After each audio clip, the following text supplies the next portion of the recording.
Hello friends, welcome to my channel. দেশ এবং দেশের বাইরে থেকে যারা আজকে আমার ভিডিওটি কন্টিনিউ করেছেন প্রত্যেককেই gardener tips with Kamal YouTube চ্যানেলে স্বাগতম। ডিসেম্বর মাসে ছাদ বাগানে অনেকের লেবু গাছে কচি পাতা সঙ্গে ফুল আসার বদলে শুধুমাত্র কচি পাতা এসেছে।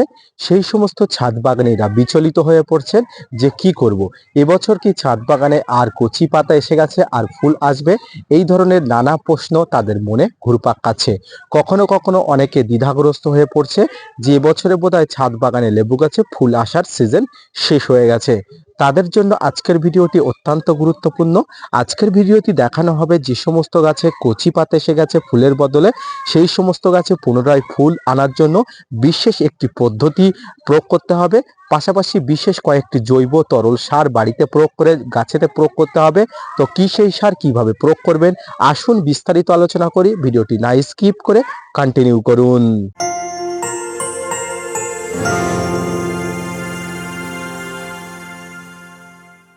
প্রিয় দর্শক মণ্ডলী, যে সমস্ত লেবু গাছে এই ধরনের কচি পাতা এসে গেছে সঙ্গে ফুল এসে গেছে সেই সমস্ত লেবু গাছে এই পদ্ধতিটি অ্যাপ্লাই করা যাবে না।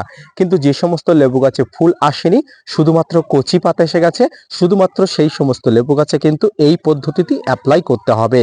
তবে খুব ভেবেচিন্তে আপনি অ্যাপ্লাই করবেন। যখনই দেখবেন আপনার লেবু গাছে কোনো ধরনের ফুল আসছে না, তখনই কিন্তু শুধুমাত্র এই পদ্ধতিটি অ্যাপ্লাই করতে পারবেন। তো এই পদ্ধতিটি অ্যাপ্লাই করতে হবে, পাশাপাশি প্রথমেই বলেছি কিছু পরিমাণ জৈব তরল সার দিতে হবে। তো প্রথমেই আমি পদ্ধতিটা অ্যাপ্লাই করে দেখাই, তারপরে আমি তরল সার সম্পর্কে বিস্তারিত আলোচনা করে দেখাবো। যে সমস্ত গাছে এই ধরনের কচি পাতা এসে গেছে সেই সমস্ত গাছে প্রথম দিকে আপনি দেখবেন যে গাছের বৃদ্ধি খুব হচ্ছে। সেই সমস্ত গাছে আপনি যেটা করবেন, এই ধরনের একটা কাটার বা কাঁচি নিয়ে গাছের এই যে মাথাগুলো আছে কচি পাতার মাথাগুলো আপনি প্রথম অবস্থায় কেটে দেবেন। এই ধরনের কচি পাতার মাথাগুলো যদি আপনি কেটে দিতে পারেন, পরবর্তীতে কিন্তু এখান থেকে আরো কিন্তু ডাল বার হবার সম্ভাবনা থাকে। যদিও আমার এটা কাঁচি নিয়ে একটু সমস্যা হচ্ছে, তো আমি কাটা নিয়ে আপনাদের সমস্ত গাছের অগ্রভাগের মাথাগুলো কেটে দিয়ে দেখাবো। সুপ্রিয় দর্শক মণ্ডলী, আপনারা এই ধরনের কাটারগুলো নেবেন। কাটারগুলো নেওয়ার পরে এই ধরনের গাছের মাথাগুলো অবশ্যই কেটে দেবেন। তাহলে দেখবেন এই ধরনের গাছের মাথা থেকে যখন পুনরায় আবার ডালপালা আসবে, সেখানে কিন্তু প্রচুর পরিমাণ আবার মুকুল আসার সম্ভাবনা থেকে যাবে। তাই কিন্তু আপনারা অবশ্যই প্রত্যেকটি গাছের ডালের মাথা থেকে এইভাবে কেটে দেবেন। তাতে কি হবে, গাছের গ্রোথ বন্ধ হয়ে যাবে এবং এখান থেকে পরবর্তীতে প্রচুর পরিমাণ ফুল আসার সম্ভাবনা কিন্তু বেড়ে যায়। এর পাশাপাশি আপনাকে কিছু পরিমাণ জৈব তরল সার দিতে হবে। তো সমগ্র গাছটিকে আমি এইভাবে ছেটে নিয়ে আসুন আপনাদের পরবর্তীতে কি জৈব তরল সার দিতে হবে সেটা দেখিয়ে নিই। সুপ্রিয় দর্শক মণ্ডলী, এই মুহূর্তে দেখতে পাচ্ছেন আমার ছাদ বাগানের প্রত্যেকটি গাছের পাতাগুলোর মাথা থেকে কিন্তু কেটে দেওয়া হয়েছে। এরপরে কিন্তু গাছেরকে আমি জৈব তরল সার প্রয়োগ করব। তো আসুন এবারে জৈব তরল সার প্রয়োগ পদ্ধতি আপনাদের দেখাতে থাকি।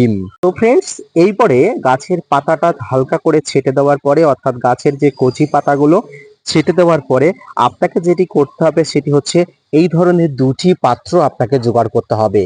এই দুটি পাত্রতে মোটামুটি 1 লিটার পরিমাণ জল আছে। এই দুটি পাত্রে জলের মধ্যে কিছু পরিমাণ তরল খাবার আপনাকে দিতে হবে। যে খাবার দুটি গাছের গোড়ায় এই মুহূর্তে এই লেবু গাছের গোড়াতে আপনাকে দিতে হবে। এই সময় এই গাছের গোড়ায় যদি এই খাবারগুলো দেওয়া যায়, তাহলে অবশ্যই এই গাছ থেকে পরবর্তীতে প্রচুর পরিমাণ ফুল আসার সম্ভাবনা অনেক অংশে বেড়ে যায়। প্রথমত আমাদের নিতে হবে বাড়িতে যে কমলা লেবুর যে খোসাগুলো আমরা শীতের সময় পাই, এই কমলা লেবুর খোসা নিতে হবে। এই কমলা লেবুর খোসার মধ্যে প্রচুর পরিমাণ যেমন নাইট্রোজেন থাকে, ভিটামিন সি থাকে, আরো নানা ধরনের গাছের উপাদানকারী পদার্থ থাকে। তো এই ধরনের কমলা লেবুর খোসাগুলো খুব ছোট ছোট করে কেটে নিতে হবে এবং এগুলো এই যে পাত্রে, এই পাত্রে মোটামুটি দিয়ে দিতে হবে। তো এই পাত্রে দিয়ে দেওয়ার পরে এটা কতদিন রাখতে হবে? এটা মোটামুটি 24 থেকে 48 ঘন্টা আপনাকে ভিজিয়ে রাখতে হবে। এর পরবর্তীতে এই 24 থেকে 48 ঘন্টা পরে এই জলটা ছেঁকে নিয়ে যে সমস্ত গাছের পাতা ছাঁটা হয়েছে কমলা লেবু গাছের বা যে সমস্ত মুসম্বি গাছের, সেই সমস্ত গাছের গোড়াতে কিন্তু এই কমলা লেবুর ভেজানো জল, অর্থাৎ এই লেবুর খোসা ভেজানো জলটাকে আপনাকে দিতে হবে। শুধুমাত্র এটি নয়, আপনাকে আরো যেটি দিতে হবে সেটি হচ্ছে অপর যে পাত্র আছে, অপর পাত্রের মধ্যে আপনাকে দিতে হবে বাড়িতে ব্যবহৃত পেঁয়াজিয়ার খোসা। সুপ্রিয় দর্শক মণ্ডলী, পেঁয়াজ আমাদের বাড়িতে সবার থাকে, তাই এই পেঁয়াজের খোসার মধ্যে প্রচুর পরিমাণ সালফার, ফসফরাস, পটাশ থাকে। আর গাছের কিন্তু পটাশ জন্য প্রচুর পরিমাণ খাবার উৎপাদন করা হয় না। অর্থাৎ গাছের এই পটাশের অভাবজনিত কারণে ফুল আসে না। তাই কিন্তু আপনারা অবশ্যই এই খাবারের মধ্যে অবশ্যই কিন্তু পটাশ জনিত খাবার যাতে থাকে সেদিকে আপনাকে নজর রাখতে হবে। এর পরবর্তীতে আপনাকে যেটা করতে হবে সেটি হচ্ছে এই পেঁয়াজের খোসাকে এরকম 1 লিটার জনিত একটা পাত্রের মোটামুটি ডুবে দিতে হবে। এটাকে 24 থেকে 48 ঘন্টা আপনাকে ভিজিয়ে রাখতে হবে। এই পেঁয়াজের খোসার মধ্যে যে পরিমাণ পটাশ, সালফার, ফসফরাস থাকে সেটি কিন্তু এই জলের সঙ্গে নিমজ্জিত হয়ে যাবে। এরপরে কিন্তু 24 থেকে 48 ঘন্টা পরে আপনাকে নতুন একটি পাত্র নিতে হবে। নতুন একটি পাত্র নিয়ে অর্থাৎ এই যে কমলালেবুর খোসা ভিজানো জল এবং পেঁয়াজের খোসা ভিজানো জলকে একত্রে করে নিতে হবে। তৃতীয় যে পাত্র, এই তৃতীয় পাত্রে কিন্তু কমলালেবুর খোসা ভিজানো জল এবং পেঁয়াজের খোসা ভিজানো জলকে একত্রে নিয়ে নিতে হবে।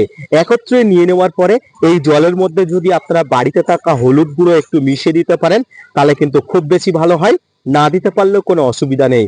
তৃতীয় যে পাত্র আপনারা নেবেন, এই তৃতীয় পাত্রের মধ্যে যে জিনিসটা অবশ্যই নিতে হবে সেটি হচ্ছে এই পটাশ সার, এই এমওপি সার। অর্থাৎ যে সমস্ত লেবু গাছে ফুল আসে না বেশিরভাগ কিন্তু এই এমওপি সারের কারণেই হয়। তাই কিন্তু এই এমওপি সার কিন্তু লেবু গাছের গোড়াতে অবশ্যই দিতে হবে, এটি কিন্তু আপনারা মনে রাখবেন। তাই কিন্তু আপনারা এই দুটি দ্রবণের মধ্যে এই এমওপি সার 2 থেকে 3 চামচ ভালো করে গুলে দিয়ে এই দ্রবণটা নিয়ে লেবু গাছের গোড়াতে অবশ্যই দেবেন। তো এই ধরনের যদি আপনারা এই সারগুলো যদি গাছের গোড়াতে দিতে পারেন, পাশাপাশি এই ধরনের পরিচর্যা যদি আপনারা করতে পারেন, সমগ্র লেবু গাছে কিন্তু গাছ ভর্তি ফুল আসবে, কোনো ধরনের ফুলের সমস্যা হবে না। তাই কিন্তু আপনারা অবশ্যই এই ধরনের জৈব খাবারের সঙ্গে একটু এমওপি সার মিশিয়ে দিয়ে সমস্ত ধরনের লেবু গাছে কিন্তু খাবার দিন। দেখবেন প্রচুর পরিমাণ ফুল আপনার ছাদ বাগানের লেবু গাছে সঠিক সময়ে চলে আসবে। যে সমস্ত ছাদ বাগানিরা পটাশ সারের উৎস হিসাবে আপনারা এমওপি সার দিতে চান না তারা কিন্তু কলার খোসা ভিজানো জল এই তরলের সঙ্গে মিশিয়ে দিতে পারেন। তাতে কিন্তু একটু কাজ দেরি করে হলেও কিন্তু অবশ্যই হবে, কারণ কলার খোসা থেকে জৈব তরল বা জৈব পটাশে একটু স্লো রিলিজ ফার্টিলাইজার হয়। তাই কিন্তু এটা ধীরে ধীরে কাজ করবে, কিন্তু অবশ্যই হবে। তবে দ্রুত কাজ চাইলে আপনারা অবশ্যই এই এমওপি বা লাল পটাশ যেটাকে বলে এই লাল পটাশ সারের ব্যবহার করবেন। সুপ্রিয় দর্শক মণ্ডলী, এতক্ষণ আপনারা দেখলেন যে লেবু গাছে কাটাই ছাঁটাইয়ের করার পরে আপনারা কি ধরনের খাবার দেবেন, অর্থাৎ লেবুর খোসা ভিজানো জল, পেঁয়াজের খোসা ভিজানো জল, সঙ্গে কিন্তু এমওপি ভেজানো জল অর্থাৎ এমওপি মেশানো জল আপনাকে কিন্তু দ্রবণের মধ্যে মিশ্রিত করে গাছের গোড়াতে দিতে হবে। এই ধরনের মিশ্রণের জলগুলো যদি আপনারা অবশ্যই দেন তাহলে লেবু গাছে কাটাই ছাঁটাই করার পরে অর্থাৎ কচি পাতা আসলে, ফুল না আসলে সেই সমস্ত গাছে প্রচুর পরিমাণ ফুল আসার সম্ভাবনা থেকে যায়। এর পরবর্তীতে আপনাকে যেটা করতে হবে সেটি হচ্ছে আপনার ছাদ বাগানে থাকা লেবু গাছগুলো কিন্তু পূর্ণ রৌদ্রে অর্থাৎ সম্পূর্ণ রৌদ্রে দিনে 7 থেকে 8 ঘন্টা যেখানে রৌদ্র থাকে সেখানে কিন্তু অবশ্যই রাখতে হবে। গাছগুলো কিন্তু পরিপূর্ণ সূর্যের আলোর মধ্যে রাখলে তবেই কিন্তু গাছে ফুল আসার সম্ভাবনা অনেক অংশে বেড়ে যায়। সুপ্রিয় দর্শক মণ্ডলী, আপনারা এতক্ষণ যে বিষয়টি জানলেন সেই বিষয় সম্পর্কে অবগত হয়ে অবশ্যই লেবু গাছের গোড়াতে এই ধরনের পরিচর্যা করুন, উপকৃত হবেন আপনি এবং আপনার ছাদ বাগানে প্রচুর পরিমাণ ফুল আসার সম্ভাবনাকে বেড়ে যাবে। তো আজকের ভিডিওটি এই পর্যন্ত। আজকের ভিডিওটি দেখে যদি আপনি উপকৃত হন, স্যাটিসফাইড হন, অবশ্যই gardener tips with Kamal YouTube চ্যানেলকে সাপোর্ট করবেন, ভিডিওটি শেয়ার করতে ভুলবেন না এবং gardener tips with Kamal YouTube চ্যানেলকে সাপোর্ট করে ভিডিওটি শেয়ার করবেন এবং চ্যানেলটি সাবস্ক্রাইব করে পাশে থাকবেন। ধন্যবাদ।